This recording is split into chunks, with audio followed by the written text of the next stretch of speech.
हाँ, कहानी का नाम क्या है? सरलता। कहानी क्या होता है? एक आलसी लड़का होता है। कौन होता है? बहुत आलसी, लेकिन उसको भूख बहुत ज्यादा लगता था, है ना? था तो वो आलसी, लेकिन उसको भूख बहुत लगता था। तो उसके दोस्त लोगों ने बताया कि तुम्हारे घर से थोड़ी सी दूर पे एक आश्रम है, तुम वहां जाओ, वहां तुमको दोनों टाइम खाना मिलेगा, एक टाइम नाश्ता भी मिलेगा, है ना?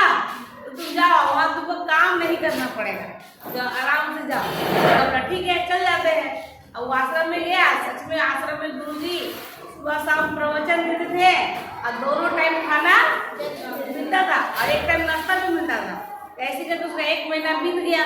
अब 1 महीना बीत गया तो एक दिन क्या हुआ कि सुबह उसको नाश्ता नहीं मिला। वो सोचा ना कि हो सकता है दोपहर तक मिले, दोपहर को भी खाना उस दिन नहीं मिले।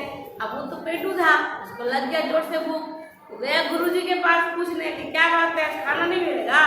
तो गुरुजी ने कहा कि आज एकादशी है, आज पूरे आश्रम में सब उपवास रखेंगे, तुमको भी उपवास रखना होगा।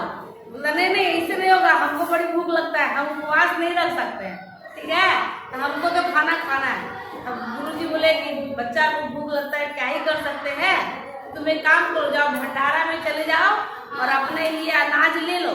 अब तुमको वो अनाज यहाँ नहीं पकाना है, आश्रम के बाहर पकाना है। एक काम करना, पकाने के बाद अपने खाने से पहले भगवान जी को भोग जरूर लगा देना। मतलब भगवान जी को बोला कि भगवान जी खाना खा लीजिए, जैसे भी प्रसाद भगवान जी को चढ़ा देना, उनको खिला देना, मतलब भोग लगा देना, ऐसे बोले।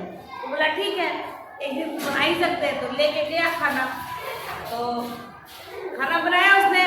जब उसने खाना बनाया तो उसने कहा आइए भगवान जी भोग लगाइए। कुछ देर इंतजार करे, भगवान जी नहीं आए। फिर बोला बेचारा, भगवान जी हमको पता है आपको अच्छा अच्छा खाने का शौक है, हमको उतना बनाने नहीं आता है, जो रूखा सूखा बना है वो खा लीजिए। अब जो श्री राम भगवान थे उस बच्चे की सरलता पे मोहित हो गए और उन्होंने दर्शन दे दिया। अब दर्शन दे दिया तो बड़ा, वो अकेले नहीं आए थे, उस सीता जी को भी साथ में लेके आए थे। अब उस बच्चे ने 2 ही लोगों का खाना बनाया था। अब उसने प्रणाम किया पहले, अरे भगवान जी आ गए हैं ना, प्रणाम किया, बोला आइए भगवान भोग लगाइए। तो माता सीता और सीता राम दोनों ने भोग लगाया, तो खा के जाने लगे। तो प्रणाम किया, लेकिन बोला भगवान जी वो बात बोलना है। तो बोलो। बोले देखिए आप आते हैं तो हमको थोड़ा आने से पहले बता दीजिए कि आप कितने लोग आएंगे, ठीक है? तब उतना खाना बनाएंगे। आज हम भूखे रह गए, भूखे रहने का अफसोस नहीं है, आप दर्शन दिए, ये बड़ा बात है। लेकिन नेक्स्ट टाइम आइएगा तो बता दीजिएगा कितना लोग आएंगे, तब उतना खाना बनाएंगे। भगवान जी थे, उसकी मासूमियत पे मुस्कुरा उठे, लेकिन कुछ बोले नहीं, चले गए। फिर इसी तरह 1 महीना बीता, फिर एकादशी आई, फिर आश्रम में भोजन बना नहीं। तो उसने क्या किया, अभी 3-4 लोगों के लिए, 4-5 लोगों के लिए, भगवान को बताया नहीं, 4-5 लोग मिल नहीं जाते, पता नहीं कितने लोग आएंगे। उसने फिर खाना बनाया, फिर उसने बुलाया आइए भगवान भोग लगाइए। भगवान जी आए। अब की बार तो उल्टा, राम जी पूरा दरबारे लेके चला है, राम जी, सीता जी, हनुमान जी, लक्ष्मण जी, मतलब सब लोग लगभग आ गए। सबको प्रणाम किया, सबको भोजन रख दिया, लीजिए खाइए। भोजन फिर सबने खा लिया, सबने खा लिया और बेचारा आज भी भूखा रह गया। भगवान जी खा के चले गए।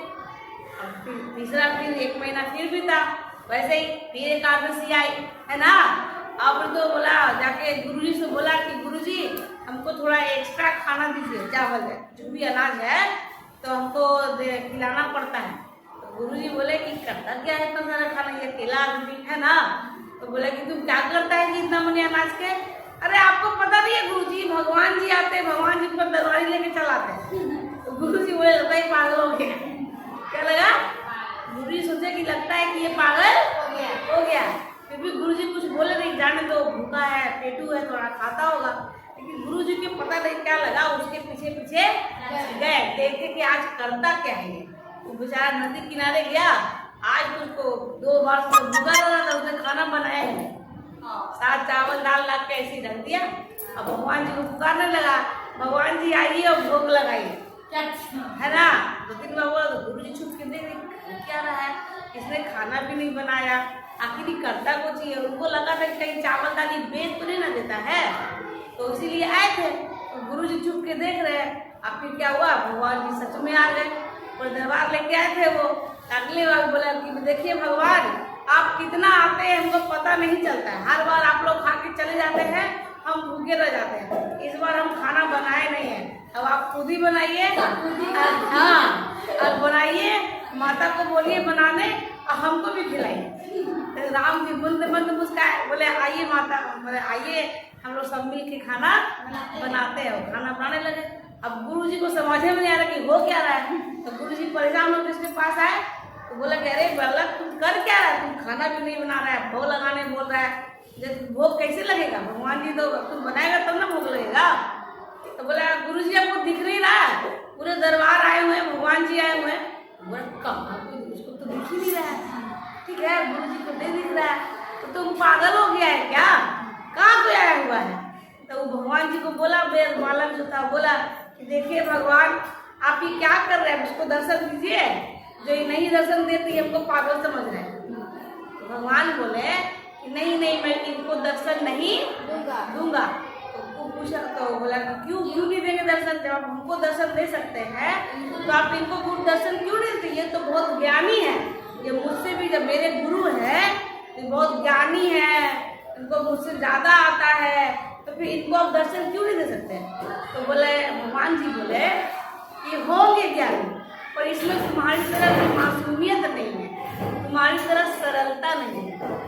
तब ये जो शिष्य था, बालक जो था, वो अपने गुरु को बोले कि गुरु जी, भगवान जी बोल रहे हैं कि आपको दर्शन नहीं देंगे। गुरु जी पूछे क्यों, तो बोल रहे हैं कि आप में वो मासूमियत, वो सरलता नहीं है, आप ज्ञानी है पर सरल नहीं है, सच्चे नहीं है, इसीलिए आपको दर्शन नहीं देंगे। तब तो गुरु जी की आंखों से आंसू गिरने लगे। तुम ठीक बोलते हो, मुझमें वो सरलता, वो सच्चाई नहीं है। अब वो गुरुजी रोने लगे। तब उस लड़के ने अपने भगवान से विनती की कि देखिए भगवान, ये मेरे गुरु हैं, मैं इनकी स्थिति ऐसे देख नहीं सकता, तो कृपा करके इनको दर्शन दीजिए। तब भगवान सारे प्रकट हो गए और सब, तब गुरु जी को भी आशीर्वाद, भगवान जी बनाए खाना, सबको खाए, उस बालक को भी खिलाया, गुरु जी भी खाए। कहानी आपकी यहाँ पे खत्म हो गई। कहानी हमें क्या सीख देती है कि ज्ञानी होना कोई बड़ी बात नहीं है, सच्चा और सरल होना। भगवान जो है सरलता पे मोहित है। आप चाहे जितना भी विधि विधान से पूजा कर लीजिए, नियमों से पूजा कर लीजिए, भगवान उससे खुश नहीं होते। अगर होते तो बड़े बड़े अमीर लोग इतना नियम कानून से पंडित लोग पूजा करते हैं, तो उन लोग के घर में भगवान से पूरा बसे होते नहीं होते हैं। भगवान सिर्फ सरलता पे मोहित होते हैं, आपकी सच्चाई पे मोहित होते हैं। इसीलिए जीवन में सरल बनो, सच्चे बनो, है ना।